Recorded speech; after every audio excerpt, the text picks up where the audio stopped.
Gonna do a quick tour of my garden here. It's mid-July here in northern Illinois. So we got starting over here. We got some blueberry plants. We got the Patriot blueberry plant, and then we got another one. I forgot the variety of this one.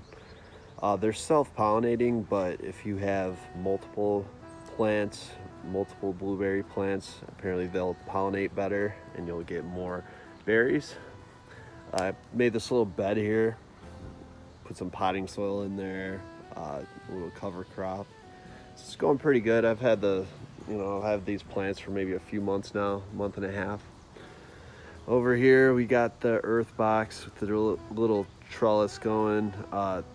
Those are pea plants in there. I had a tomato plant going, but the pea plants, I thought they were this grapevine coming back somehow from last year, but apparently they're not.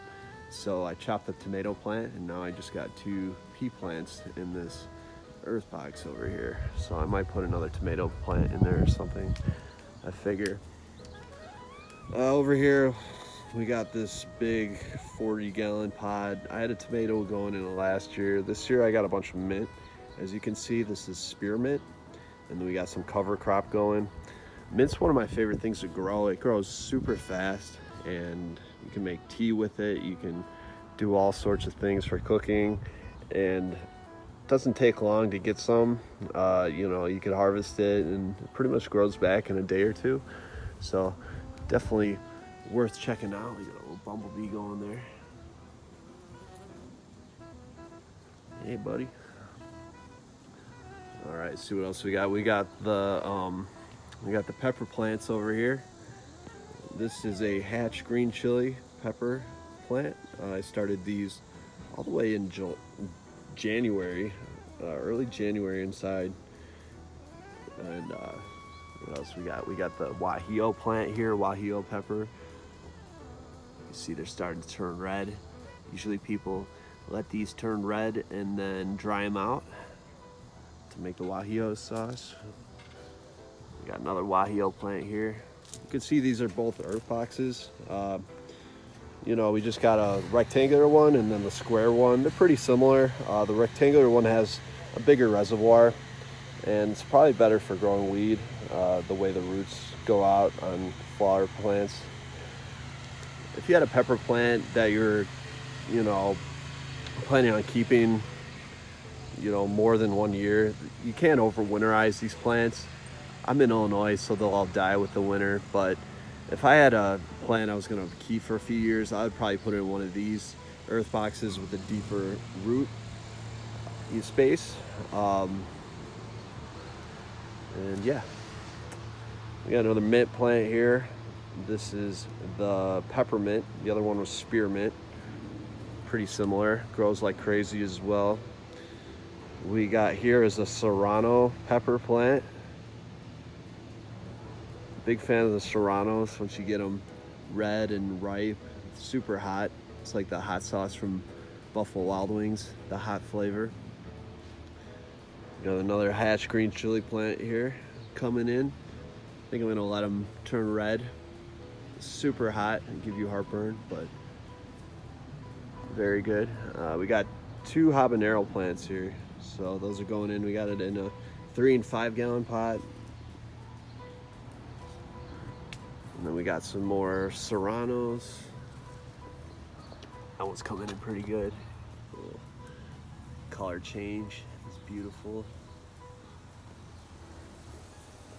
We got our jalapeno plant here, more cover crop.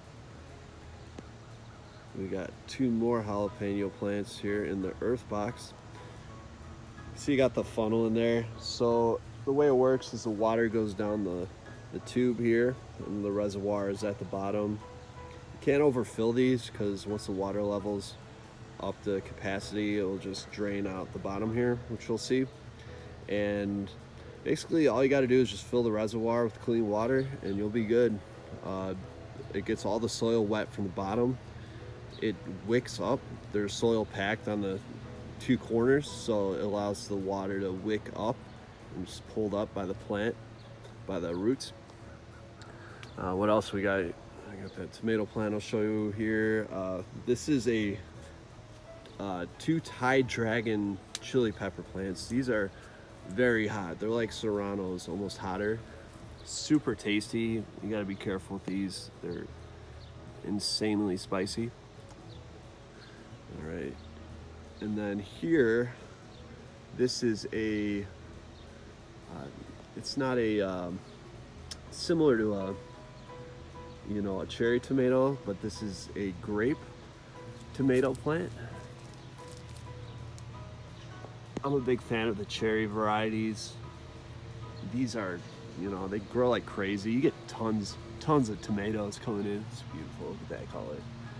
That's what you get from the organics. You don't get that kind of color from all the hydroponic bullshit. Apologies to my hydro bros and sisters out there. Here's another smaller tomato plant. This one actually fell over, and I thought it was dead. It was all bent over, but came back from the grave.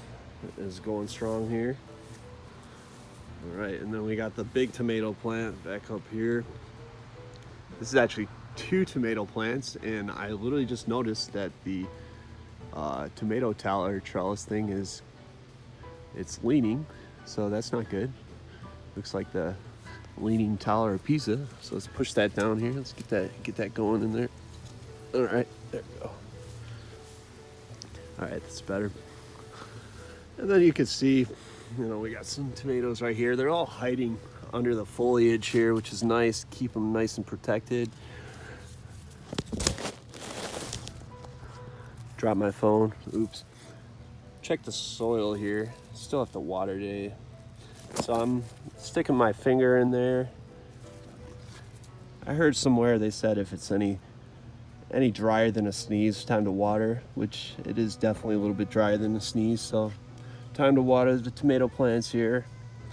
They say with organics, you want to shoot for 5 or 10% the total soil capacity for the amount you water every day. So that's about 40 gallons of soil in there, maybe 35. So based on that, 10% of 3 gallons is, I don't know, it's like 0.3 gallons. I don't know. But anyways, so you want to just not overwater it, just water it a decent amount every day. Keep checking it. It's kind of a feel thing. You get it, as you get some experience. All right, guys. So there's my garden here. If you had any questions, just leave them in the comments, message me, and I'll see you in the next episode.